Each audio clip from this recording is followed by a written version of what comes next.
Mass Effect was an RPG that was released on the Xbox 360 in November of 2007.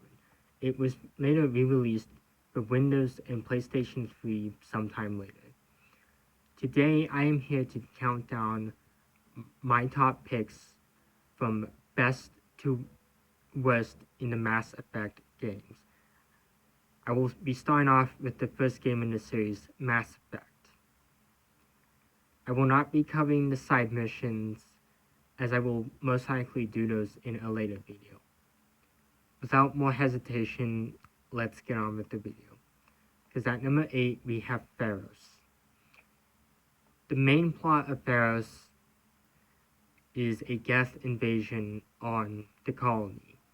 Saren is looking for something, which the player later finds out is a creature known as the Thorian.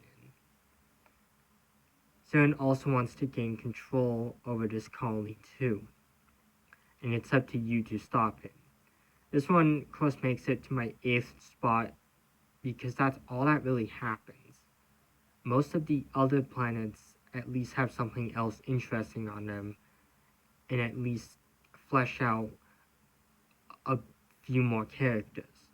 Now, I'm not saying that Pharos was a bad mission, I'm just saying that out of all of them, it happens to be my least favorite.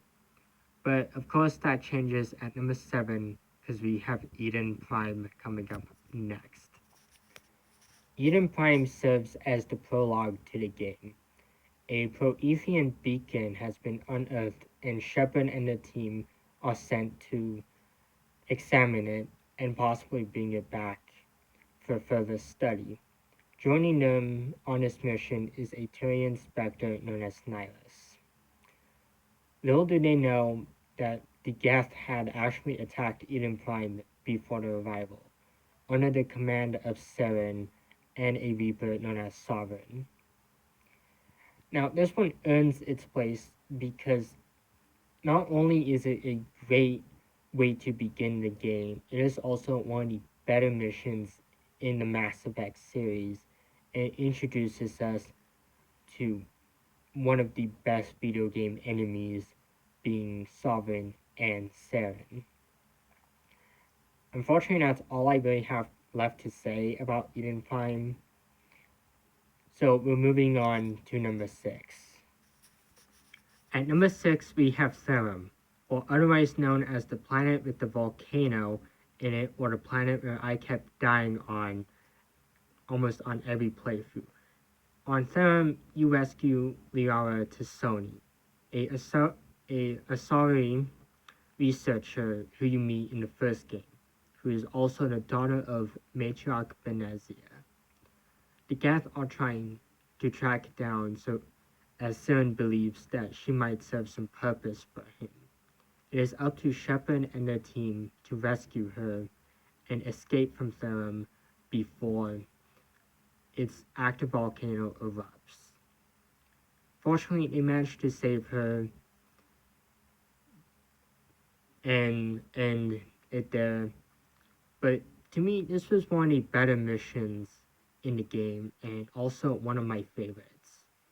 This is normally the first one I do after the Citadel mission, and it was a great addition to the game. And coming up next at number 5, we have the Citadel. Well, the first mission with the Citadel. The Citadel is the home to the Council in the Milky Way galaxy, and is also the home to the second mission that the player partakes in. In the Citadel, the player will meet 3 of their teammates, being Tali, Garrus, and Rex. And of course, will make another appearance on this list again soon. But for the most part, the Citadel, Shepard just has to find proof about Saren and his wrongdoings, which isn't too difficult to do so, as Shepard finds 3 helpful aliens that will help in his investigation, and of course earns the spot mainly because of one of the lines Udina says. After getting the evidence against Saren, Udina criticizes Shepard for the all-out assault on Cora's den. This line always manages to make me laugh and is one of the only reasons why the Citadel was up so high. And coming up next at number 4, we have Ilos, or otherwise known as the one I forget that even exists. Ilos is the second to last mission in the first Mass Effect. On Ilos, Shepard and the team are pursuing Saren as they find out that this planet holds mass mass relay that will lead them to the Citadel, and which will also lead Sovereign to the Citadel. It is up to them to stop Saren from reaching this relay so they can defeat him once and for all. Now, this one is sort of a fun mission.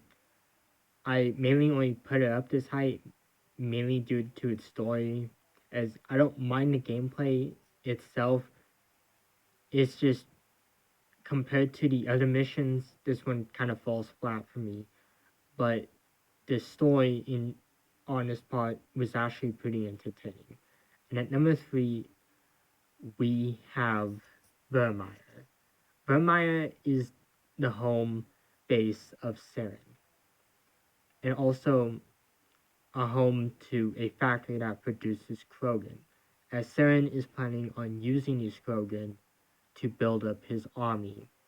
It is up to Shepard, the team, and the STG consisting of a few Salarian to ambush the base and bring an end to Saren's wicked deeds. Doing this actually causes a massive blow towards Saren, and is also the first time that the player sees Sovereign, if we're not counting on Eden Prime. Of course, this one's just merely a hologram of Sovereign. The player also gets to fight Saren for the first time on this one before confronting him once again on the Citadel. This one mainly earns its place due to the heartbreaking story moments that can happen, as if you make a wrong move, you can actually lose 2 teammates. Now, you're gonna lose one either way, being Ashley or Kaden. I always sacrifice Ashley because I'm not a huge fan of her, but Vex will be hesitant to destroy the base, and is up to the player to convince him otherwise. Having this scene play out in the game makes the tension rise and can lead to unfortunate consequences if the player does not act accordingly. It is also one of my favorite parts in the entire game. And coming up next at number 2, we have the Citadel, or the final mission in Mass Effect. Saren and his Geth have managed to get onto the Citadel and are now laying down the steps for Sovereign to be able to come to the Citadel. It is up to Shepard, the team, and the Alliance to stop him. And of course, it mainly earns its place due to the final battle between Saren and Shepard. Or should I say, 2 final battles. That's right. After you kill Saren, he actually becomes possessed by Sovereign, and you must fight him all over again. My first time playing through the game, I actually thought this was an entertaining way to end the game and made for a difficult boss battle. Of course, Sovereign does meet his defeat at the hands of the Alliance, although the player must make a choice, either killing the Council or leaving them alive. And of course, I always leave them alive, as killing them kind of just seems a bit like a dick move. And at number 1, which really shouldn't be a surprise because this is the remaining mission we haven't talked about is Noveria. Those who might be watching now might be confused on why I have a image of Doom now, but I'll explain why. My first time playing Noveria, I got a feeling of isolation and just was creeped out all around. As in the 1993 version of Doom, you are a lone soldier on Mars killing demons. It's just you, no one else is there, and it kind of adds a feeling of isolation and impending doom. That's the same feeling I got when I was playing through Noveria for the first time.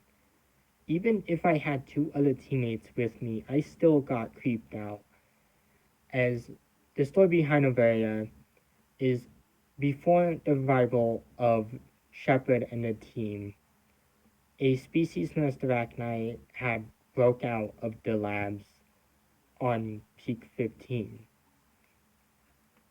Many people were of course killed, and the survivors are fighting for their lives. Sort of like a mini zombie apocalypse.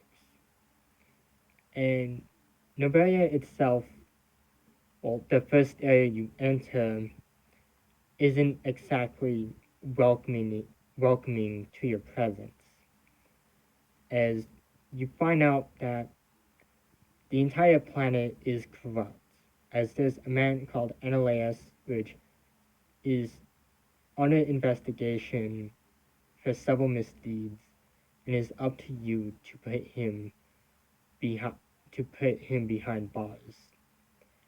And of course, even on Peak 15, even after the Arachni are all dead, it is still a very creepy area to explore. As even before you start finding them, quite a few things in Noveria are in ruins, and there's a massive power outage. Noveria is essentially in the making of a scary time for those who are on the first playthrough. Otherwise, it's a very wonderful mission and has one of the best boss battles in the entire game. And that's all I really have to say about Noveria. Thank you all for watching, and leave in the comments below on which one's your favorite mission in the Mass Effect games. I am hoping to do this for the second and third games too, and even with the side missions. Thank you all for watching. This has been Moonlight, and I'll see you all again some other time.